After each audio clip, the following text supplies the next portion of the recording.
Assalamu alaikum, welcome here at Crypto Hash Review, where we educate and disseminate information about Bitcoin cryptocurrencies from a Muslim perspective. And today we are continuing on our discussion about objections made towards the Bitcoin network from learned individuals or Islamic individuals. And one of them is those who make coins should not be paid in the coins that they make. Making money should be non-profit.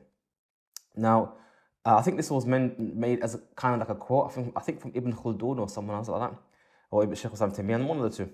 And I'm assuming, or I think this was to do with the idea or the potential of making money from money, as in that riba. However, this objection is somewhat nonsensical. Let me explain why. Part of what gives money its value is the work that goes into it. And if you don't remunerate the people who put work into it, then why should they put work into it? Why would anyone do that? That's the first thing. And the more important objection is, who gets this money? Now, historically speaking, in the past, when we use things like items like shells or animals' tooth or glass beads, or whatever the case may be, someone put effort to make these units, and that effort they put into it is the justification for them having it. So their reward for that effort, whether it be to search the beaches, the shores of the beach for these certain shells, or to search and find these things and to maybe put holes in them so you can put it onto a string. This effort they put into making these items was the justification why they should have it. And that is also includes in gold, as in someone who goes to the mountain, mines the gold from the rock, separates the rock from the gold via smelting, and then maybe mints it into a coin. All that effort he put into it was the justification why he owns it now, because that's the work he put into it. Now, if you just did all that effort for free, then and you want to ask yourself, who now gets this coin? That's the question. Who owns the money? Who is the first person in line to get this money? Because if you don't give it to the person who put effort into making it, then someone's going to get it for free. And essentially giving out free money for no effort. Now, is that a fair system? Does that mean, or is that an example of a fair system, that someone works from 9 to 5, sweats every day, puts his knowledge and skill into an act, and at the end of the day, he gets paid nothing? Or doesn't get paid the value of what he's making? Because remember, the value of the coin he's making is tied to the effort put into it. So it makes no sense that the person who is making the coins is not remunerated for the deeds he has done. And what we find here, this is the kind of why our current system is so unfair, because those who make this or will print our pounds or dollars or euros or whatnot, they do so by decision.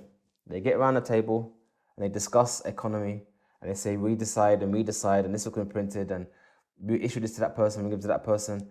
So they actually are sitting on top of a pot of gold, and they're giving it out to who they want.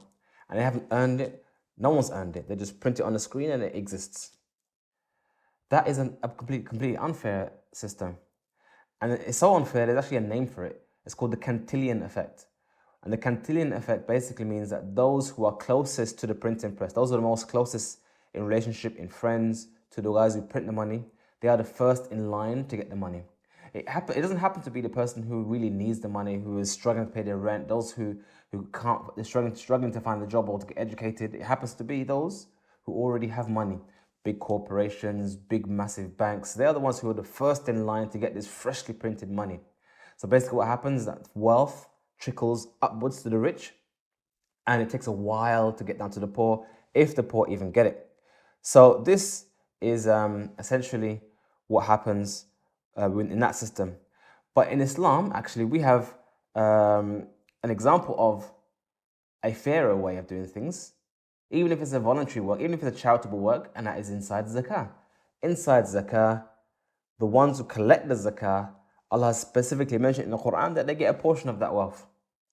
And the ulama say, even in the books of fiqh, that it doesn't matter, even if the person is rich, if they put the effort to collect the zakah and distribute the zakah to the poor, they get a portion of that wealth of the zakah.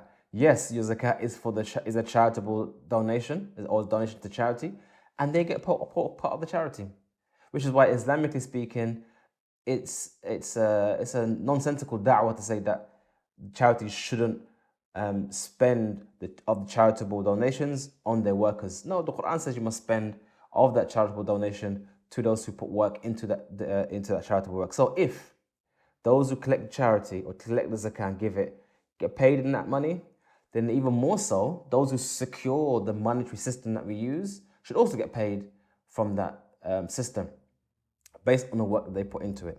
And as we know from Bitcoin, the value of each Bitcoin is closely tied to the work put into it. Anyway, we hope you find this video beneficial.